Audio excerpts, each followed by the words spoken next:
Vendredi 3 juin 2016, mesdames et messieurs, bonjour. Nous nous retrouvons pour le dernier rendez-vous de la semaine de l'émission Talk Talk. Et pour ce dernier numéro de la semaine, nous avons encore deux confrères. Il y a un nouveau qui est là, il est là pour la première fois. Son nom, Amou Amouzouvi, hein? Amou Kwamivi Amouzouvi. Voilà. Bonjour Amou. Bonjour mon cher animateur. Alors, je rappelle que Amou Kwamivi Amouzouvi, il est le directeur de publication de l'hebdomadaire Le Changement. Alors, face à nous ce matin, nous allons Tchaboré Bouraïma, le patron du Messager. Bonjour, bonjour Junior et bonjour aux téléspectateurs et aux éditeurs du City FM. Ok, le message est bien passé. Donc, avec eux, nous allons aborder trois sujets ce matin. Et dans la deuxième partie, nous allons recevoir Monsieur Régent Florent, il est le directeur d'Africa Gouyo. Avec lui, nous allons parler donc de son site qui permet de faire des annonces publicitaires. Avant toute chose, comme d'habitude, on va suivre la une des journaux.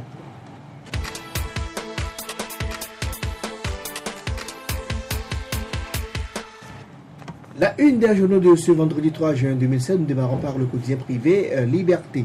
Liberté titre à sa une bonne gouvernance au Togo.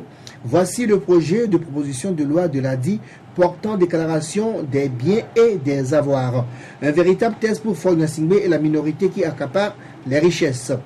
Fin d'année éprouvante pour les écoles catholiques. Les enseignants entament une grève de 72 heures à partir de lundi.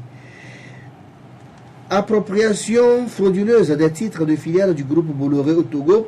Jacques Dupuy-Dobi condamné à plus de 3 ans de prison et au paiement de plus de 10 millions d'euros de dommages et intérêts. Faure Gnassingbé fête ses 50 ans le 6 juin prochain. Les Togolais supputent sur d'agréables surprises. Deuxième journal de lecture ce matin, c'est l'alternative du confrère Ferdinand Haïté. Gestion calamiteuse des sociétés d'État, Villa, voiture, bon d'essence, DG et ancien ministre au bon soin de Togo Télécom. Politique Cap 2015, une nouvelle mobilisation demain. Urbanisme et habitat, la vie à Abové, un bidonville de Lomé. Sport possible, hold-up des éperviers à Monrovia dimanche.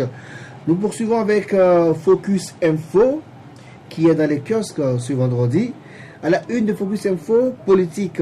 À Pékin, parfaite convergence de vues entre Xi Jinping et Faure Gnassingbé. 75 milliards de francs CFA, environ de levée de fonds et signature d'un protocole d'accord de partenariat stratégique entre la Chine et le Togo. Politique, le processus de décentralisation, enjeux, défis, acteurs et responsabilités. Économie, transport aérien, l'aéroport Gnassingbé et Adema, encore trop cher? C'est une question dont la réponse se trouve dans Focus Info. Nous poursuivons avec Flambeau des démocrates qui est sorti hier, mais qui est toujours disponible dans les kiosques.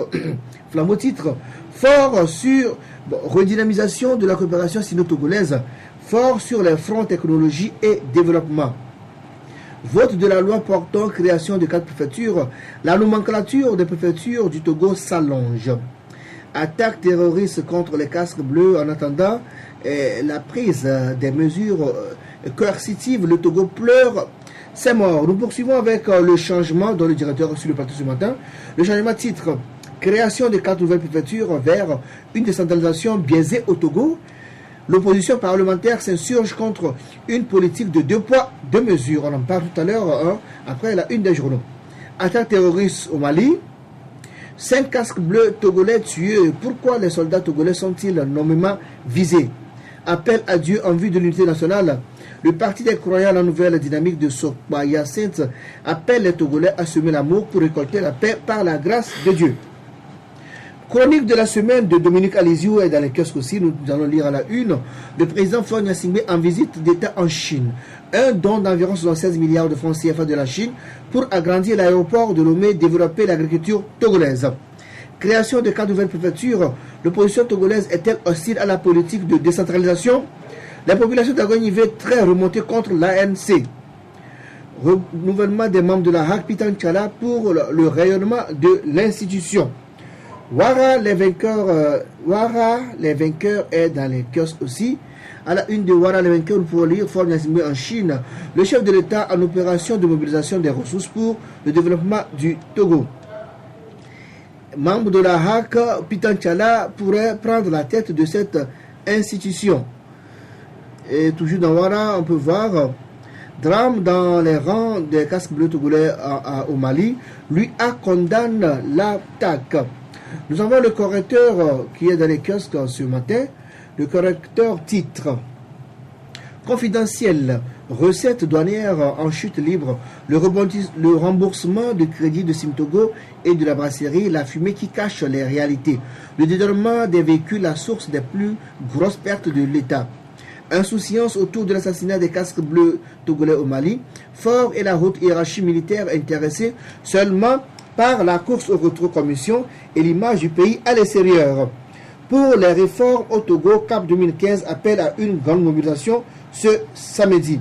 Nous poursuivons, nous allons terminer par le perroquet qui est dans les kiosques également.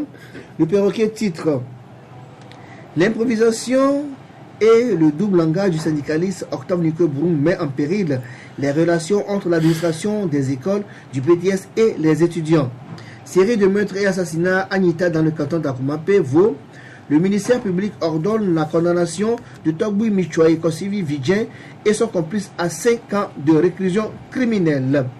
Un mois après sa suspension par zèle et essai de pouvoir, Germain Aïvi part de son audition du 25 avril dernier en plénière à la HAC de sa convocation du 3 mai à la DCPJ, des montages et coups bas contre le journal et sa personne. Alors, mesdames et messieurs, c'est fini pour la une des journaux. Retour en studio derrière cette pause pour le débat.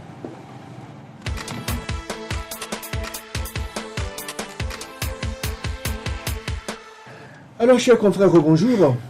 Oui, bonjour Junior. Oui, donc vous savez que le Togo joue dimanche prochain contre le Libéral, c'est un match très crucial qui se dérouler à Monrovia. Donc j'aimerais qu'on dise un mot sur cette rencontre. Alors d'abord, vous avez vu les préparatifs avec l'entraîneur Claude Roy et toute son équipe. Les Togolais sont là, ils ont passé environ 2 semaines ici à Lomé, ils se sont bien préparés. Alors d'abord, est-ce que vous croyez au champ des éperviers dimanche prochain face au Lone Star de Libéral? Oui, merci Junior. Je pense que il faut croire, puisque c'est notre équipe, c'est l'équipe nationale. Moi, je pense que nous avons encore la chance de se qualifier, vu les statistiques et vu également les préparatifs qui se sont déroulés avec le nouvel entraîneur, Claude Roy, qui a mis du sérieux. Également avec nos joueurs qui ont également mis du sérieux. On a vu tout au long de ces 2 semaines, et bien avant même, déjà Claude Roy avait mis une stratégie en place qui permettait de ramener en quelque sorte la sérénité au sein du groupe. Et aujourd'hui, je pense qu'avec cette sérénité et avec ces préparatifs que nous avons eu, nous avons vus depuis ces 2 semaines, moi je pense que les éperviers ont quand même la chance, même si, bon, je sais que ça ne serait pas facile, même si les éperviers ne peuvent pas être qualifiés, je pense qu'ils peuvent faire une bonne impression au Libéria, parce que tous les acteurs sont là. Je veux parler les acteurs principaux au niveau du jeu, ils sont là, et moi j'ai fermement confiance. Il suffit de mettre en pratique ce que l'entraîneur leur a dit. Ça dit qu'aujourd'hui ce n'est pas à nous de leur donner des leçons. Nous savons quand même qu'ils sont engagés, et nous espérons qu'on va s'en sortir avec une victoire au Libéria. Amou, le Togo joue dimanche contre le Libéria. Dans quelques heures, les éperviers vont s'envoler pour Monrovia. Alors, est-ce que vous y croyez? Parce qu'il suffit de gagner au Libéria et on gagne contre Djibouti et on se qualifie directement pour la CAN. Oui.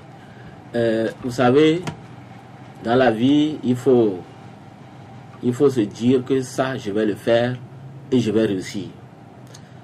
Et donc, en prenant la chose de cette façon, quand vous entamez quelque chose, vous aurez les moyens de le faire et de réussir. En ce qui concerne ce match qui arrive, c'est vrai que beaucoup sont sceptiques, mais au même moment, nous nourrissons vraiment l'espoir. L'espoir, pourquoi? C'est parce qu'au sein de la fédération maintenant, avec l'arrivée de Claude Leroy,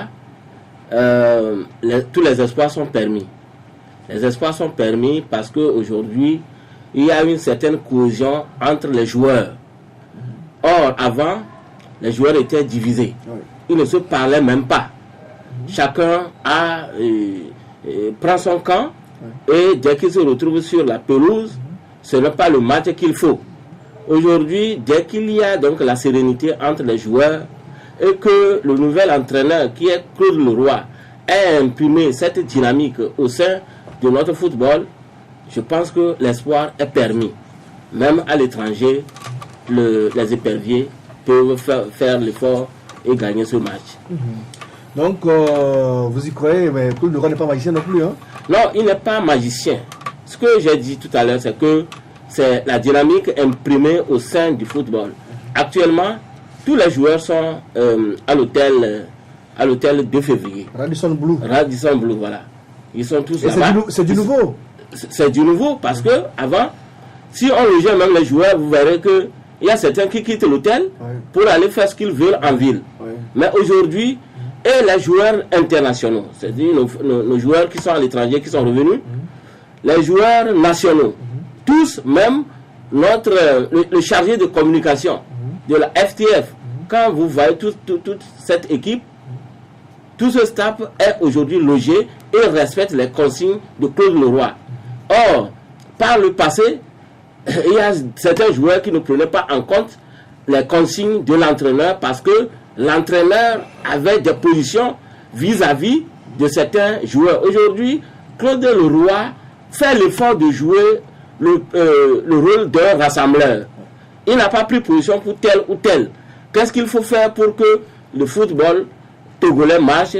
Voilà ce pourquoi il est arrivé et il est en train de faire des démarches dans ce sens. Je pense que la démarche imprimée au sein de notre football fait que nous pouvons aujourd'hui nourrir l'espoir. En fait, Junior, moi, je voudrais dire quelque chose. En fait, on ne dit pas que au Libéria, ça serait facile, hein, ça serait facile pour les éperviers. D'ailleurs, eux-mêmes, ils l'ont dit, je crois que le capitaine... James Zebala a dit au match aller ici, justement, on va pas du Togo au match retour. Effectivement, le capitaine Adebayor Chéri a eu à le dire, ça ne serait pas facile. Et tous les joueurs sont conscients que ça ne serait pas facile au Libéria. Mais aujourd'hui, vu l'environnement, comme l'a dit le confrère, vu l'environnement qui a été imprimé, vu les conditions dans lesquelles les éperviers ont eu à préparer ce match, moi j'ai espoir. Je dis j'ai espoir et que prions pour les éperviers du Togo pour qu'au Libéria qu'on ait une victoire. Je voudrais ajouter que même si le Togo ne gagnait pas ce match, je pense que... Le Togo doit gagner si on veut la CAN.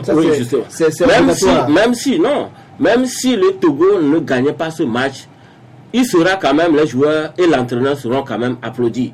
Vu les efforts qu'ils sont en train de faire actuellement pour préparer ce match. C'est ça qui importe aujourd'hui. Donc, dès qu'on a la volonté, on peut réussir. Même si on a la volonté et on ne réussit pas, je pense que quand tu ne réussis pas, beaucoup diront que il a assez fait.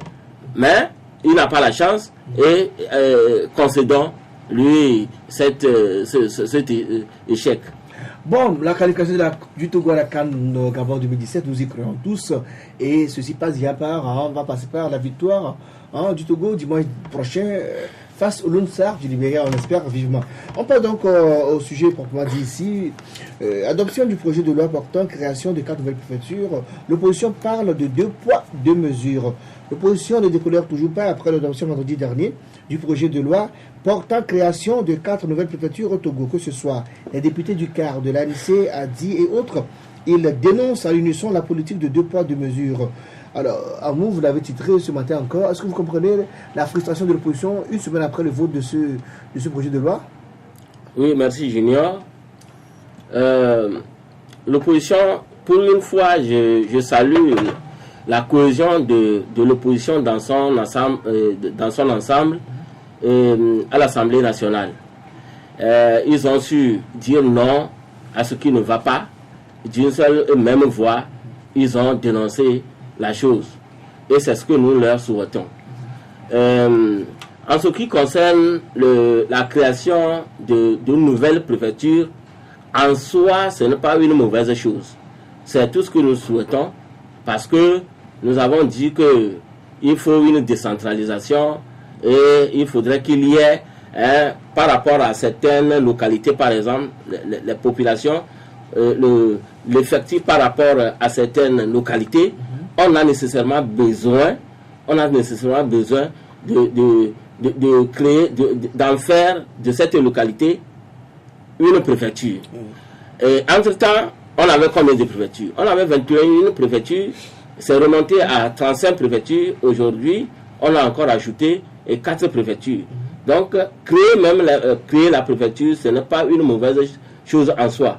Mais là où le bas blesse, c'est que on a l'impression qu'on n'a pas tenu de tous les critères en question qui relèvent du droit constitutionnel. Ils n'ont pas tenu compte de ça.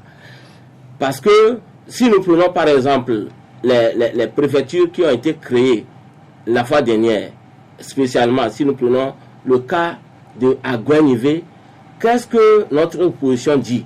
Notre opposition parlementaire dit qu'il y a certaines localités qu'il a citées, par exemple Baguida, il a cité Baguida, il a cité Aflao.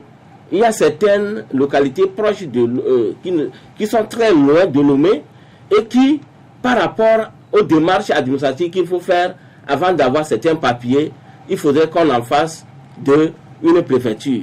Maintenant, on a l'impression que le pouvoir a pris ce qui l'arrange à des fins électoralistes et à des fins politiques. Le pouvoir a pris ce qui l'arrange et a laissé de côté toutes les propositions que l'opposition a faites. L'opposition dans son ensemble n'a pas dit que la création de préfectures est une mauvaise chose. Mais c'est le fait d'avoir choisi certaines préfectures qui sont proches de Lomé. Si nous prenons par exemple Aguenivé, c'est proche, c'est juste à côté. On n'a pas besoin d'en faire une préfecture en ce moment par rapport à d'autres localités qui sont très loin de Lomé. C'est pourquoi l'opposition, moi j'ai salué la prise de position de cette opposition parlementaire qui a dit qu'il s'agit d'une affaire de 2 poids 2 mesures dans la mesure où on pouvait diviser la poire en deux, c'est-à-dire prendre les propositions que l'opposition a faites, voir ce que le pouvoir aussi a envisagé et à des fins politiques pour le juste milieu, parce que pour l'apaisement surtout, même si les critères définis au niveau des préfectures choisies par le pouvoir et les critères au niveau des préfectures, des propositions faites par l'opposition, il suffisait que le pouvoir, pour la paix, prenne une partie au niveau de l'opposition parlementaire et prenne également une autre partie au niveau du pouvoir de la majorité. Et là, le problème ne se poserait pas aujourd'hui. On a l'impression qu'il a pris ce qui l'arrange et l'opposition est en droit de protester. Bourema Tchabouré, est-ce que vous comprenez aujourd'hui le fait que Aguenivé soit érigé en préfecture et que Baguida ne le soit pas? Oui, effectivement, moi, c'est une question au contour un peu compliqué. C'est vrai que le gouvernement a décidé aujourd'hui de créer ces préfectures. Moi, je pense que ce qu'il faut voir, c'est de se poser la question de savoir qui est-ce qui crée les préfectures. Selon notre constitution. En fait, c'est le gouvernement qui est chargé d'ériger certaines localités en préfecture s'il trouve ces localités bien adaptées ou conformes aux règles qui régissent la création des préfectures dans notre pays. Également, je crois que dans le contexte actuel, nous avons des soucis par rapport à un certain nombre de problèmes politiques où nous avons entamé en quelque sorte une sorte de concertation lorsque ces problèmes politiques se posent à nous. Ce n'est pas une crise en soi, mais moi j'aurais peut-être souhaité que lorsque le gouvernement a fait ces enquêtes, parce qu'il y a une commission qui avait été mise en place pour pouvoir étudier la création de ces entreprises et élaborer un certain nombre de choses. Je crois que ce qui a été fait, je ne sais pas si le gouvernement a pris en compte les propositions de l'opposition, je n'en sais rien, mais ce qui aurait été intéressant, c'est que ces propositions faites par l'opposition, que ces propositions puissent être intégrées, même si ce n'est pas toutes les propositions, que ces propositions puissent être intégrées dans la démarche pour la création de ces préfectures. Ça a été fait, ça n'a pas été fait, je n'en sais rien. Mais aujourd'hui, je comprends un peu la frustration de l'opposition. C'est tout à fait normal, parce que nous sommes en politique, et n'oublie pas que chacun tire le drap de son côté. Aujourd'hui, le gouvernement a fait ce qu'il juge être normal. Maintenant, ailleurs, si c'est dans les pays où les démocraties sont avancées, je crois que c'est aux populations d'en tirer la conséquence. Et aujourd'hui, le gouvernement a fait ce qu'il juge être normal. Maintenant, l'opposition est en train de réclamer. L'opposition suggère que ce n'était pas normal, ces 2 poids 2 mesures, et elle va essayer, elle tente de manifester et de raisonner le gouvernement. Est-ce qu'elle va arriver? Maintenant, la question reste posée. Mais je dis une chose, ce qui aussi était intéressant dans la création de ces entreprises, c'est qu'il fallait quand même prendre en compte les propositions de cette opposition pour voir ce qu'il y a lieu de faire. Mais au finish, disons-nous que c'est le gouvernement qui crée les préfectures et que c'est à lui seul revient les prérogatives parce que c'est à lui seul. Mais l'opposition peut faire des propositions aussi. Justement, c'est ce que je dis. Je dis que l'opposition, en principe, il fallait en tenir compte de ces propositions. Mais le gouvernement a le dernier mot en ressort.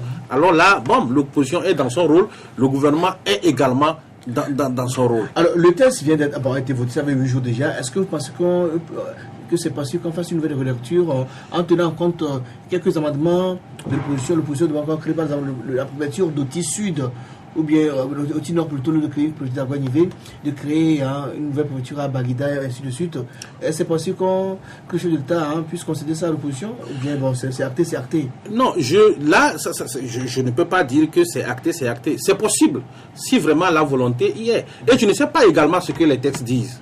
Je ne sais pas également ce que les textes disent. Si les textes disent que, comme ça a été acté, il faudrait continuer. Il y a possibilité de faire une nouvelle relecture à l'Assemblée. Voilà, s'il y a possibilité de faire une nouvelle relecture à l'Assemblée, je crois que peut-être qu'au niveau du gouvernement, on va entendre les sons de cloche de l'opposition et revenir sur un certain nombre de choses. Si le gouvernement, comme je l'ai dit tantôt, juge normal ce que l'opposition est en train de donner comme critère, comme raisonnement, dans ce qu'il est en train de dire. Donc moi je pense que c'est comme ça il faut voir, mais toujours est-il que le processus de démocratie, de décentralisation, il est en marche et il peut avoir des couacs, il peut avoir, comment dirais-je, des faux pas, et il n'est pas aussi tard pour qu'on puisse revenir à ce faux pas et trouver une solution. Amour le changement. Oui, justement, si l'opposition parlementaire à corps et à cri est dans les rues pour manifester, ça veut dire que on peut faire une réélecture. Si on ne pouvait pas le faire, je pense que l'opposition n'allait plus agir. Et c'est le premier aspect. Le second aspect, c'est que la création des préfectures est une bonne chose, mais ce qu'il faut d'abord privilégier, c'est le dialogue vu l'environnement politique dans lequel nous sommes aujourd'hui. Il faut privilégier le dialogue. Il faudrait que tout soit ficelé au niveau des acteurs politiques, au niveau de l'opposition et au niveau du pouvoir, trouver le juste milieu, trouver un consensus, et là, ça allait faciliter la démarche. Aujourd'hui, si l'opposition demande toujours à ce qu'on ajoute d'autres préfectures et que le pouvoir en place évoque les moyens, le problème de moyens financiers pour le faire, je pense à mon avis que c'est un alibi. Ce n'est pas impossible pour le pouvoir de le faire si vraiment ils veulent privilégier le dialogue, l'apaisement. Donc, créer encore d'autres préfectures, puisque l'opposition a proposé, je pense, une dizaine de préfectures. 3 à Lomé, par exemple. 3 à Lomé, ils ont dit 3 à Lomé, oui. Voilà, 3 à Lomé et d'autres à l'intérieur. Et donc, si on veut couper la poire en deux, bon, il faudrait qu'on prenne compte de ce que l'opposition a proposé, prendre au moins une ou deux préfectures pour en rajouter, puis ça allait apaiser les esprits. je pense que c'est ce que le pouvoir devrait faire. Ce n'est pas possible. Nous allons évoluer, malheureusement, on doit évoluer parce que l'émission va. On y remettra peut-être avec d'autres confrères. Il n'y a pas de souci. Non, en fait, moi, peut-être je voudrais revenir par rapport à ce que le confrère dit. Parce que, franchement, moi, je ne suis pas dans la logique du dialogue parce que nous savons ce que l'ouverture des dialogues donne dans ce pays. Moi, je ne suis pas dans la logique des dialogues. C'est-à-dire se retrouver et puis discuter. Nous savons, quand on va commencer ce dialogue, on sait quand est-ce que ce dialogue va finir. Moi, je pense plutôt qu'il faudrait quand même prendre en compte, il faudrait parler plutôt des propositions qui ont été faites par cette opposition et ne serait-ce que les prendre en compte dans ce qui est en train d'être fait par rapport à la création de ces préfectures. Mais ouvrir un dialogue, en ce moment, je crois que non, le problème c'est que difficile. Le problème c'est que au moins s'ils s'entendent au départ, je pense que il n'y aura pas cette frustration. C'est pourquoi je parle de dialogue. Le dialogue en soi, c'est un vaste domaine parce que quand on parle de dialogue, si l'opposition parle de dialogue aujourd'hui, ce n'est pas seulement au niveau de la décentralisation. L'opposition parle de dialogue parce qu'ils évoquent aussi les problèmes constitutionnels, les problèmes de réforme. Les réformes constitutionnelles et institutionnelles. Vous savez, aujourd'hui, c'est le problème de cette décentralisation ou bien le problème de la création de préfectures qui se pose. Mais demain, le problème qui se posera également, c'est le problème des réformes qui sont aussi en vue. La preuve déjà de ce qui est sûr, il y en aura un problème politique. On va évoluer. On va évoluer, on aura le temps d'y revenir. On va aller en Côte d'Ivoire, on va parler de Laurent Gbagbo.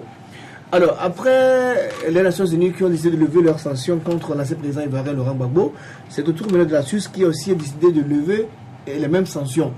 Alors, d'abord, est-ce qu'on peut dire que c'est une façon de mettre la pression sur la CPI ou bien c'est un fait de hasard? Non, moi je pense pas que c'est un fait de hasard.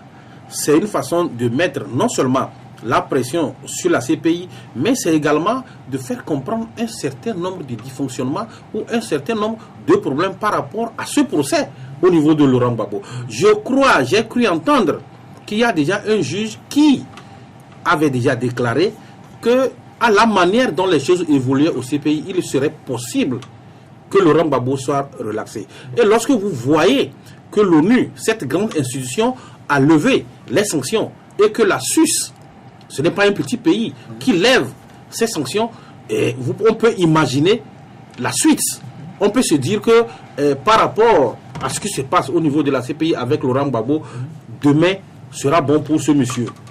Alors, à vous, doit-on s'attendre à ce que Laurent Gbagbo soit acquitté à l'issue de son procès à la CPI, parce que là, on a vu que les sanctions commencent à être levées au moment où on est en plein procès à la CPI.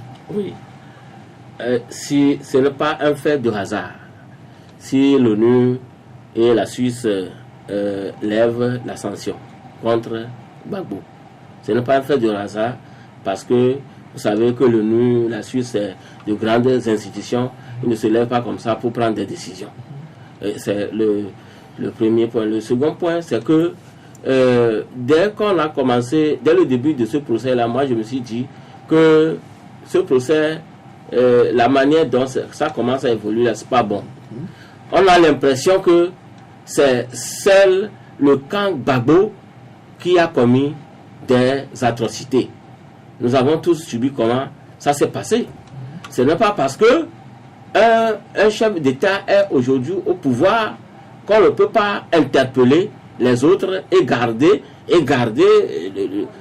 le présumé coupable. Aujourd'hui, on voit que Gbagbo est relaxé, et il est relaxé, et son camp est là, et il revient maintenant à la justice de faire preuve d'impartialité dans le déroulement de ce procès, pour qu'on sache des deux côtés, côté Laurent Gbagbo, comme côté Ouattara, qui a fait quoi et qui est qui dans cette affaire. Pour l'instant, c'est Laurent Gbagbo et les gens de son camp qui sont en train d'être jugés, et peut-être qu'après on passera aux responsabilités au niveau du camp Ouattara. Non, est-ce qu'en réalité, juridiquement, il est bon que dans cette affaire où tout le monde, qui a fait le tour du monde, on prenne on fait un procès à charge, seulement à charge. Je pense qu'on ne peut pas faire un procès à charge dans un dossier où on sait que il y a 2 camps qui se sont affrontés. Nous avons tous été témoins de ce qui s'est passé au moins sur les médias.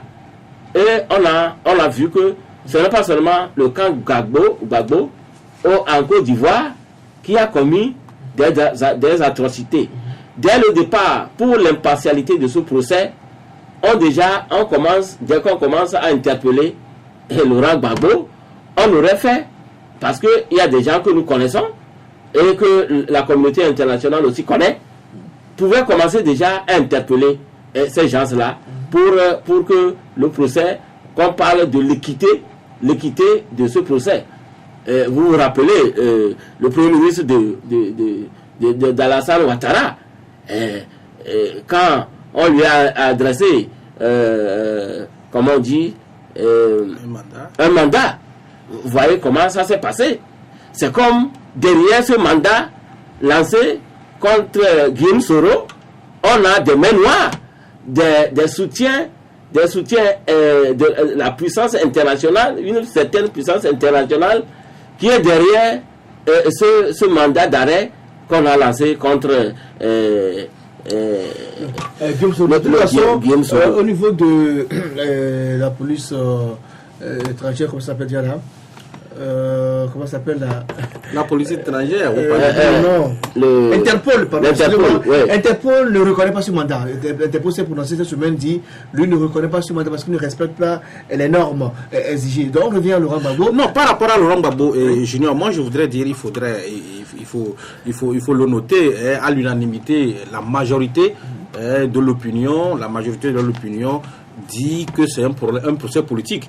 Et ce qui est en train de se passer pourrait peut-être donner raison à cette majorité. Parce que le confrère l'a dit tout à l'heure. Comment est-ce que dans un conflit comme ce qui s'est passé en Côte d'Ivoire, on peut prendre un camp pour amener au CPI et l'autre camp est là? Voyez ce qui se passe aujourd'hui avec la première dame, l'ex-première dame, Simone Gbagbo. Ouais. Vous savez que la Côte d'Ivoire aujourd'hui refuse d'extrader Simone Gbagbo au niveau de la CPI. Pourquoi? Parce que en extradant Simone Gbagbo, soyez-en sûrs que au niveau de la CPI, on va exiger également que dans le camp d'Alassane Ouattara, que les éventuels coupables soient également extradés.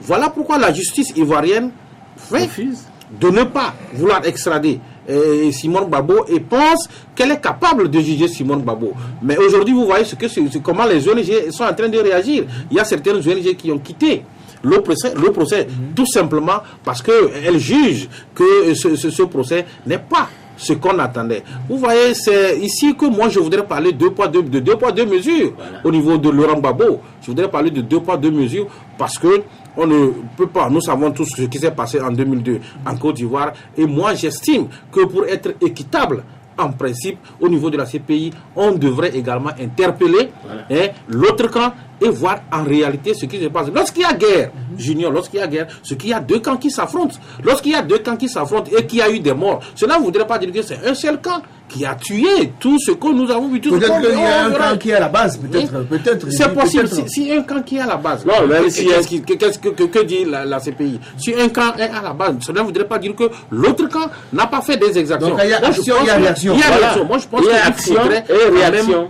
Que ce qui se passe au niveau de que ça soit équitable. Voilà pourquoi il y a beaucoup de gens qui ne font pas tellement confiance à la CPI. Je vais parler même au niveau des Africains. Peut-être qu'on en reviendra avec le procès des Sanabré. Beaucoup d'Africains ne font pas confiance aujourd'hui à cette CPI en estimant qu'au niveau de la CPI, ça a été créé pour juger uniquement que les Africains. Alors, Madame Gbagbo, elle est en train d'être jugée et elle a fait une déclaration choc dans la semaine. Elle dit que quand elle a arrêté, on l'a amenée à l'hôtel du Golfe, elle a subi une sorte de viol. Vous réagissez là-dessus? Oui, seule Simone Gbagbo peut dire clairement ce qu'elle a subi quand elle a été arrêtée. Et donc, sur ce plan, je pense que déjà nous avons vu des images. Nous avons vu des images en son temps Elle était frappée, puisqu'on a vu ses cheveux, ses cheveux défaits, sa chemise, tout ça là, nous avons encore les images, nous l'avions publié dans les journaux en son temps. Je pense que elle est la seule à faire un témoignage pour dire voilà ce qu'elle a subi. Mais ce que je voudrais ajouter au niveau de nos fameuses premières dames qui font du zèle chaque fois que leur époux devient président. Ce qui se passe aujourd'hui avec Simone Gbagbo doit donner une leçon à nos sœurs qui sont les premières dames, surtout en Afrique. On va juger. L'autre affaire, Dame Gbagbo a fait une déclaration pour dire qu'elle a été torturée, elle a subi des atrocités, tout ça là. C'est vrai, on verra ce cas. Si on veut vraiment être juste, équitable dans le procès, on verra qui a fait quoi. Justement, on revient alors. Qui a fait quoi dans ce procès? Qui l'a tapé, qui l'a torturé? Comment ça s'est passé? On va remonter à l'histoire. Mais au même moment, je voudrais dire que Dame Simone Gbagbo ne serait pas aujourd'hui inquiétée si elle n'avait pas agi comme on la connaissait. Parce que une première dame n'est pas quand même le président de la République. Elle demeure l'épouse du chef de l'État et doit se garder à faire certaines choses. Et elle est rattrapée aujourd'hui. Si Simone Gbagbo a des problèmes, c'est parce qu'elle est rattrapée par le temps, par ce qu'elle-même a fait par le passé, en voulant se substituer au chef de l'État alors qu'il ne l'est pas. Elle est passée première dame. Je rappelle que Mme Simone Gbagbo était la présidente du groupe parlementaire FPI à l'Assemblée. Justement. Oui, voilà. Non, moi je pense qu'aujourd'hui, ce qui va se passer, il faudrait laisser la justice. La justice, si vraiment elle est en train de nous dire, la justice ivoirienne précisément, elle est en train de nous dire qu'elle va faire équitablement son travail. Nous espérons que la justice ivoirienne va faire équitablement son travail. Parce que, en fait, ceux dont on accuse l'ex-première dame Simone Gbagbo, on ne peut pas dire que c'est vrai ou c'est faux. C'est à la justice de déterminer. C'est la justice de déterminer. Donc maintenant, ce que nous déplorons, c'est un peu les contours dans lesquels le procès se déroule et la manière dont Dame Simone Gbagbo a été torturée. Mais ce qui est sûr, il y a eu des témoignages sur les antennes, il y a eu des témoignages dans beaucoup de journaux que nous avons appris que Simone Gbagbo aurait fait ci, aurait fait ça, aurait ordonné ci, aurait ordonné ça. Maintenant, aujourd'hui, c'est à la justice d'être équitable et de faire équitablement son travail pour qu'on puisse situer les responsabilités. Si cette justice fait bien son travail et qu'on arrive à situer les responsabilités, en ce moment, moi particulièrement, je la ferai confiance. Mais aujourd'hui, la question se pose parce qu'il y a certaines ONG qui ont déjà quitté la table, estimant que cette justice n'est pas équitable. Je crois que vous êtes au courant. Une délégation par rapport à Mme Gbagbo, elle a déclaré qu'elle a lu le dossier d'accusation et que nulle part les témoins ne la citent nommément. Alors, est-ce que ça peut servir à la quitter?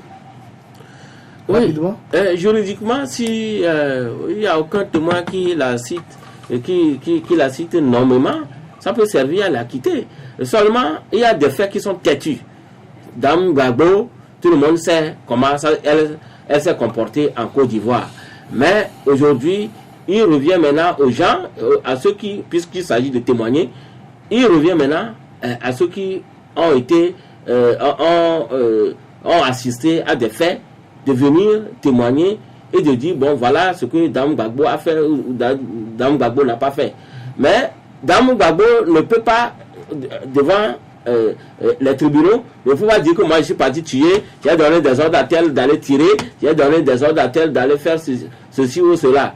Donc, si des gens ont des témoignages à faire sur Dame Gbagbo qui estiment qu'elle est innocente et que ces gens-là ne viennent pas faire des témoignages en droit, pas de preuves, on sera obligé Est-ce que ce ne sont pas des stratégies? Est-ce que ce ne sont pas des stratégies de procès? Parce que, les accusés peuvent également se pencher, faire une telle déclaration ou bien faire un document, mais en cacher d'autres révélations. Ça, c'est tout à fait normal. Donc, peut-être ça peut être une stratégie que les victimes ont élaboré. Peut-être qu'il y aura des témoignages, comme le dit le confrère, pour venir et on versera ces témoignages au niveau du dossier et qui va rattraper Dame Simone Wago. Voilà. On va évoluer, mesdames et messieurs, nous allons marquer une pause. Derrière la pause, nous recevons M. Florent Régent. Il est le responsable, le directeur général du site Africa Griot.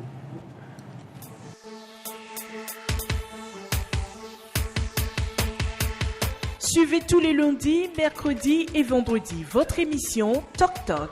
Toc Toc passe au crible les grands sujets de l'heure et développe des thématiques sur le plan social, politique, économique, sportif et culturel. En studio ou en débat, des journalistes et des experts.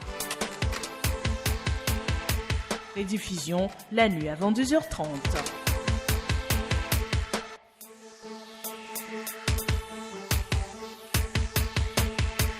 Suivez tous les lundis, mercredis et vendredis votre émission Toc Toc.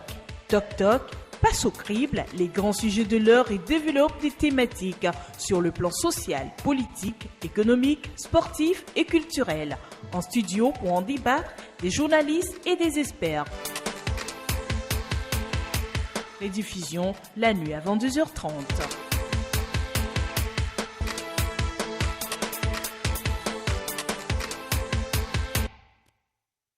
Retour en studio avec notre invité, je le rappelle là comme nom, M. Florent Régent, il est le directeur d'Africa Griot. Africa Griot, excuse-moi, Africa Griot. Bonjour Florent. Bonjour Junior. Alors d'abord, qu'est-ce que c'est qu'Africa Griot? Alors initialement, Africa Griot, c'est un site internet d'annonces en ligne qui permet de mettre en relation vendeurs et acheteurs, particuliers et professionnels. Donc vous avez une voiture à vendre. Plutôt que de mettre une affiche sur la voiture à vendre, etc. Vous avez aussi la possibilité de poster gratuitement une annonce en ligne. Donc vous créez un compte et puis vous passez votre annonce. Alors comment ça fonctionne le site? Alors le site... le service Africa Griot, comment ça fonctionne généralement? Alors il y a le site internet, vous vous connectez sur www.africagriot.com. Vous créez un compte particulier, j'insiste parce que les comptes particuliers sont gratuits. Et vous suivez, c'est très intuitif, vous suivez le système et puis à la fin vous ajoutez votre annonce très normalement. Voilà. Qui peut communiquer sur Africa Griot? Tout le monde, parce que le site internet a été développé sur un grand nombre de secteurs d'activité. On passe par l'immobilier, les véhicules, l'espace professionnel, l'équipement maison, bijouterie, montre. Donc c'est vraiment un marché virtuel sur lequel on a la possibilité de trouver tout un tas de produits et services. Et c'est payant? C'est totalement gratuit pour les particuliers. On a développé des services professionnels supplémentaires qui justifient une facturation auprès des professionnels, mais c'est totalement gratuit pour les particuliers. Alors, on a vu, au départ, Africa Griot était un site d'information. Voilà. Et maintenant, on le voit depuis, je ne sais pas, sur le mois de juin, c'est ça. Je vois, on m'a sur la mention un peu zoomer là-dessus, là. Je vois ici, Africa Griot, la réalisation. Africa Griot, maintenant, on a la version papier. Alors, pourquoi passer du site internet à une version papier, comme je le vois ici actuellement avec moi là? Alors, depuis quelques mois, on s'est rendu compte que malgré tous les efforts qui sont fournis par les autorités pour démocratiser l'accès à Internet, tout le monde n'a malheureusement pas encore accès à Internet. Et nous, on a souhaité faire un format papier du site Internet. Donc, on ne retrouve pas toutes les annonces du site Internet dans le journal, mais on a souhaité développer un support papier pour permettre à tout le monde d'avoir accès à l'information. Et donc, si je comprends bien, ce journal, le magazine, monsieur le journal que j'ai à la main, c'est gratuit, bien c'est payant? C'est distribué gratuitement à 3500 exemplaires mensuellement et à disposition de la population togolaise. Et comment vous allez rentabiliser? Sur la publicité. Donc, toujours une fois, les services aux professionnels. Alors, à la base, est-ce que vous-même, vous êtes journaliste, vous êtes homme d'affaires?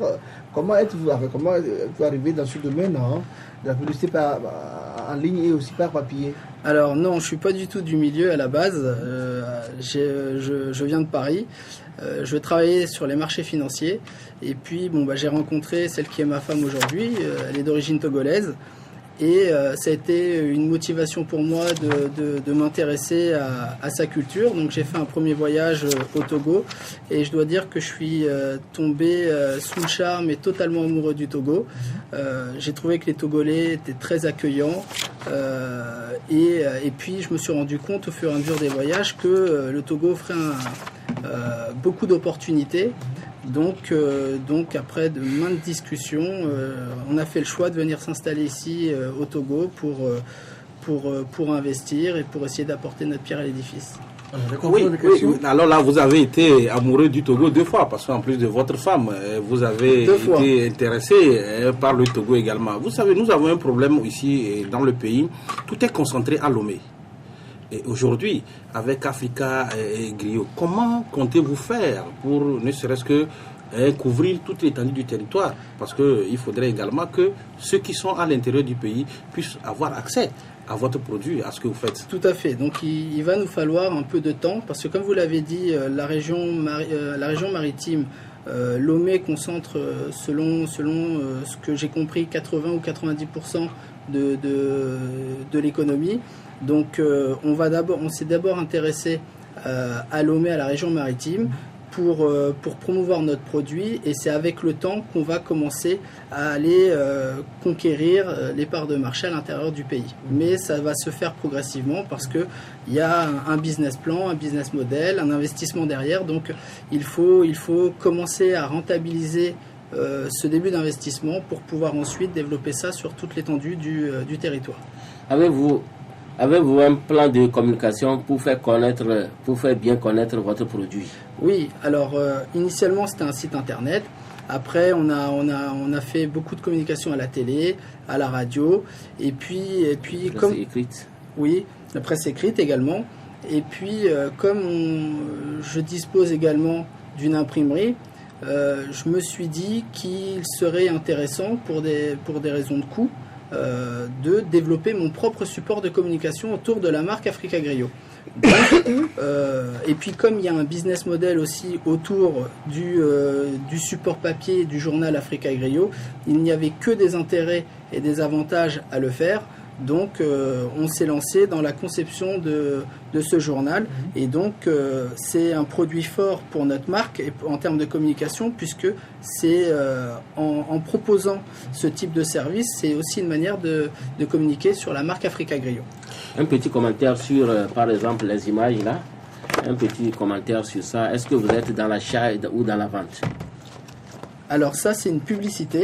C'est une publicité, donc c'est une publicité qui a été vendue au groupe Fadoul pour une insertion d'une page publicitaire dans notre journal.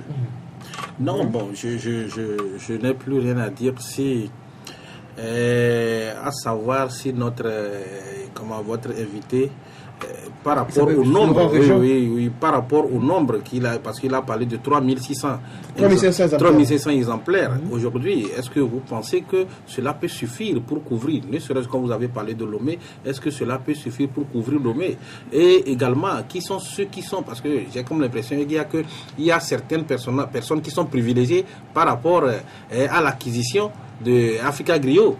Alors non, je vais répondre très clairement. 3500, on peut toujours faire mieux. Maintenant, il faut toujours un point de départ. Et 3500 exemplaires pour un point de départ pour se faire connaître, c'est pas forcément suffisant, sachant que c'est plusieurs centaines de milliers de personnes qui vivent à Lomé.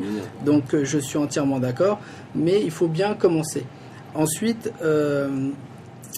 quelle était votre deuxième question? C'était non, je disais justement que c'est pas une catégorie de personnes qui ont accès.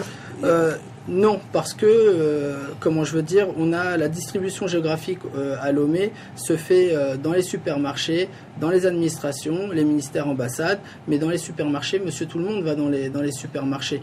Donc, c'est pas réservé à une élite ou une catégorie de personnes. Tout le monde peut se procurer notre journal dans les différents points de distribution qu'on a sélectionnés. Alors, quels sont les avantages pour un annonceur de communiquer sur le site Africa Griot ou bien dans le journal Africa Griot? Mais l'avantage, c'est que c'est un projet déjà novateur, donc tout ce qui est nouveau attire. Ensuite, le format papier. Si vous regardez ce qui se fait traditionnellement en termes de journaux, de petites annonces, on a cassé certains codes, on l'a voulu un peu plus moderne. Et puis, comme je l'ai dit tout à l'heure, les points de distribution. On a essayé de toucher un petit peu tout le monde à hauteur des 3500 exemplaires. Et puis, j'ai envie de dire que c'est un projet... si on me met de côté, c'est un projet 100% togolais. Donc de sa conception à l'impression à la distribution, c'est 100% togolais. Et je pense qu'il faut savoir aussi accompagner le Made in Togo. Et donc c'est pour moi une raison, si ce n'est la principale, pour pouvoir communiquer à l'intérieur de ce support. Parce que derrière moi, il y a des emplois, il y a des futures embauches, il y a tout un tas de choses. Donc, je pense que c'est une raison intéressante. Justement, j'allais venir par rapport à ce que vous venez de dire. Africa Griot aujourd'hui, c'est une petite curiosité, utilise combien le personnel d'Africa Griot aujourd'hui? On a commencé, on avait 5 collaborateurs et on est à 10 collaborateurs. Et on a commencé réellement, on a fait une conférence de presse au mois de décembre. Et on a commencé réellement à travailler à partir de janvier. Combien de Togolais, combien d'expatriés dans... Je suis, on va dire, le seul expatrié. Sinon, après, ce ne sont que des Togolais. Comment contacter Africa Griot? Vous trouvez, pour vous approcher, vous trouvez où Africa Griot? Alors, Africa Griot se trouve à Lomnava, à Bé. On a nos bureaux là-bas et on peut nous contacter soit par mail ou par téléphone. Par mail, c'est contact@africagriot.com et par téléphone, c'est 92 86 25 89. On peut le répéter s'il vous plaît. Donc contact@africagriot. Africa, c'est AFRICA, Griot, GRIO.com et le numéro de téléphone, c'est 92 86 25 89. À part donc le magazine Africa Griot, le site internet, vous êtes dans l'hôtellerie également? Oui, alors ma belle famille possède également un hôtel à Avepozo, l'hôtel résidence Madiba, où on n'a pas encore énormément communiqué dessus, mais j'invite tous les curieux à venir nous visiter. D'ailleurs, il y a une pleine page de publicité de notre hôtel qui se trouve ici. Voilà. On nous parle que on nous signale que vous avez une jolie plage, je ne sais pas si c'est le cas. Oui, c'est le cas. Et comment ça vient, comment on vient là-bas? Tout le monde vient ou bien c'est l'accès subventionné par un paiement de quelque chose? Non, tout le monde peut y venir. Vous venez, vous installez, vous buvez une sucrerie, une bière, ce que vous voulez. Et puis vous profitez de la plage. La plage, le restaurant se trouve... on a les pieds dans l'eau. À 20 mètres se trouve la mer. Et puis on possède aussi une très belle piscine écologique. Donc, on voit dans la photo là, c'est une jolie piscine qu'on voit là. Oui. On a essayé de faire quelque chose de confortable et de joli et d'accueillant surtout pour tous ceux qui... Le coût est raisonnable pour tout le monde, pour la masse, pour le moyen, pas... Alors la grande classe. Le restaurant me semble être accessible à tout le monde. Après, c'est vrai que la clientèle pour l'hôtel, c'est plus une clientèle d'affaires ou d'expatriés au niveau des chambres, puisque les chambres vont de 44 500 à 84 500 pour la suite. Donc ça me semble être pour une certaine catégorie de personnes au niveau de l'hôtel, mais le restaurant, passer un bon moment, une bonne après-midi, c'est accessible à tout le monde. Alors notre émission s'achève, Monsieur Florent Régent. Est-ce que vous avez un mot spécial à l'endroit de ce que nous suivons actuellement sur City FM et sur LCF aussi? Alors oui, bien sûr, LCF et City FM nous ont accompagnés dès le départ, donc en termes de communication. Donc je tiens à vous remercier, vous Junior, la direction. C'est toujours, quand on arrive, comme je l'ai fait, où on ne connaît pas énormément de personnes, c'est toujours appréciable de voir que des dirigeants savent faire confiance. Donc je remercie naturellement LCF et tous les autres partenaires qui nous accompagnent. Et puis je remercie aussi mon équipe, parce que derrière moi, il y a toute une équipe qui font énormément de sacrifices également. Et je profite de cette émission pour les remercier de leur implication dans leur travail. Mesdames, Messieurs, Talk Talk de ce vendredi 3 juin s'achève ainsi. Nous étions en studio avec des confrères. Amou Kwamivi Amouzovi, bonjour. Merci Amou. Oui, merci Junior. Merci également à notre confrère Bouraïma Chaboré, le patron du Messager. Oui, merci Junior et merci à notre invité. Nous espérons le rejoindre au niveau de son hôtel à Vepozo. C'est le week-end, c'est ton envie de s'éclater. Hein? C'est pour cela que je le dis. Et manger gratuitement. Et manger gratuitement. Il y aura sûrement un tarif spécial pour les journalistes. Un tarif spécial pour les journalistes. Merci à Florent Régent, il est le directeur du site publicitaire Africa Griot, du magasin Africa Griot aussi, hein, directeur financier de l'hôtel Madiba, résidence hôtelière Madiba. Voilà, c'est à Vepozo. À Vepozo. Juste après la Togociel, c'est ça, non? Voilà, c'est ça. La Togociel à Vepozo, vous êtes à nouveau de l'autre côté. Oui, on dépasse Baguida et puis après on arrive à Vepozo, des ralentisseurs et c'est tout de suite à droite. Ok. Mesdames, Messieurs, donc on se retrouve lundi pour un nouveau numéro. Portez-vous bien et à très bientôt.